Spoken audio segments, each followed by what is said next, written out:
Hello, my name is Tiffany Carl and I'd like to talk to you about the No Child Left Behind Act. Today we're going to evaluate the policy and the reform of the No Child Left Behind Act according to policy procedures.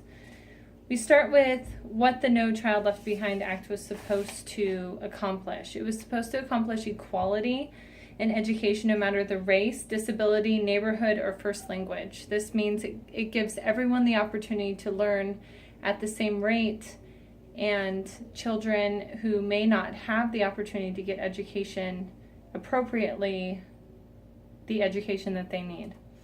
It gave the government the ability to display core values and that every child deserves a rightful education. When it came to agenda setting, the No Child Left Behind Act was put into place. There was pressures put on the schools to raise standards, and many schools did raise their standards according to what the government had asked. However, this was not true across the board.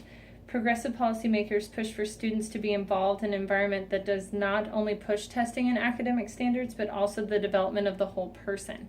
This allows them to create an environment that teaches them as well as tests them.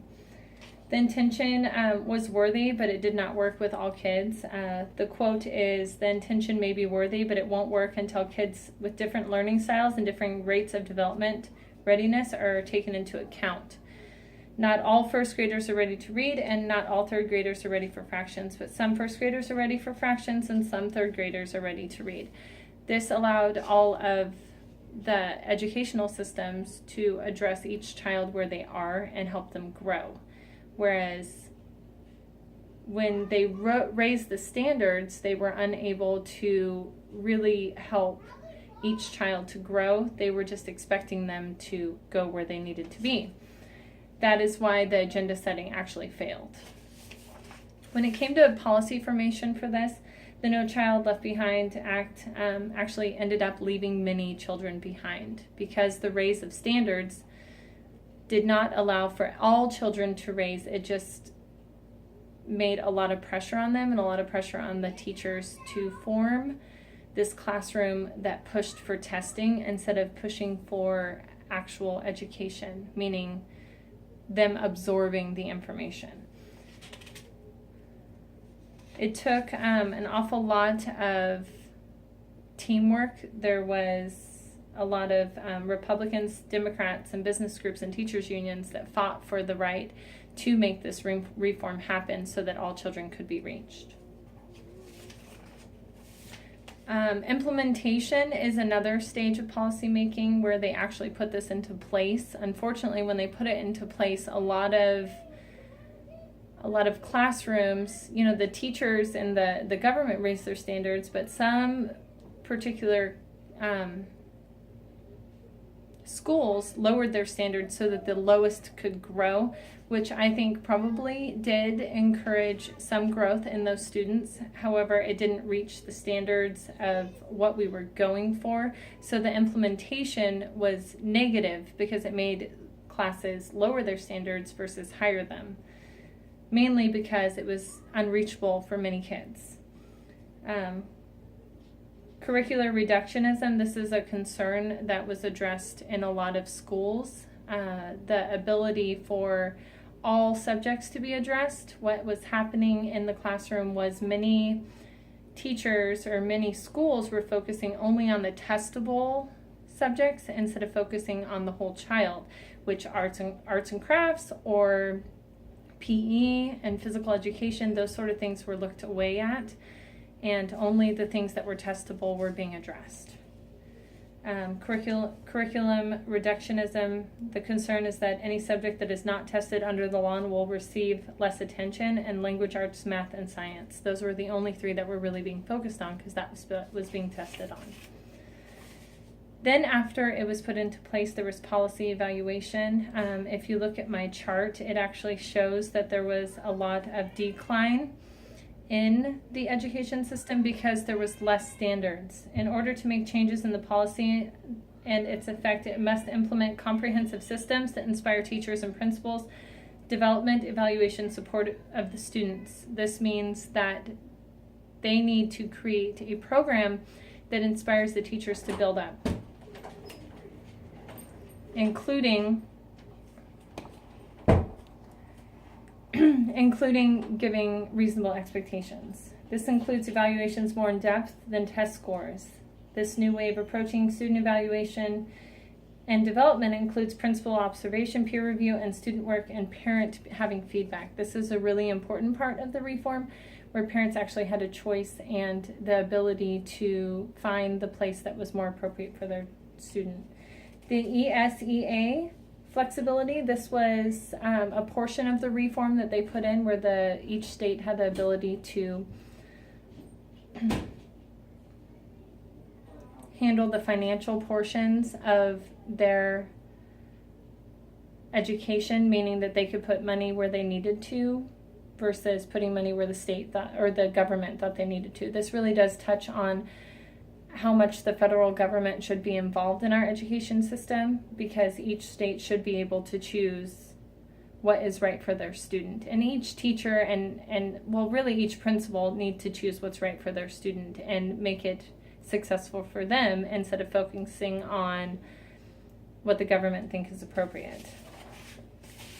Now on to the reform. The reform is coming soon. Actually, President Obama signed something in 2010 saying that it was going to address the issues created by No Child Left Behind and continue to shine a bright light on closing the achievement gap, meaning that students that are lower and students that are higher, they can close that so that all students are maintaining good standards. Not saying that the higher ones aren't getting the attention, but the lower ones are being brought up to where they need to be.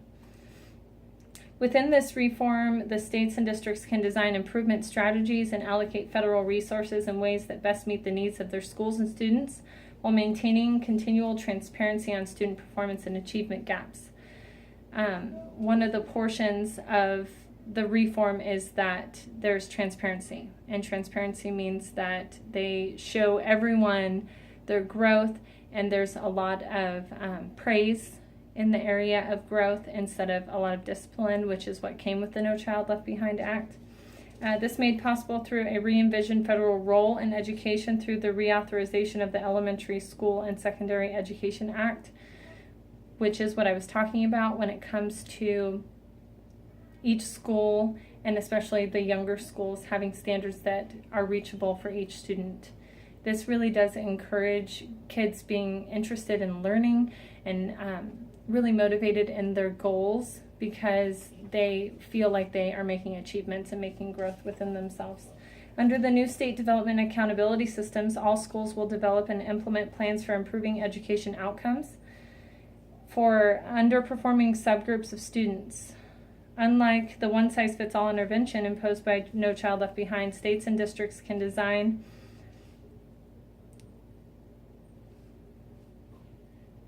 a program that fits for all of them. The improvement strategies and allocate federal resources in ways that best meet the needs of their schools and students while maintaining continued transparency in student performance.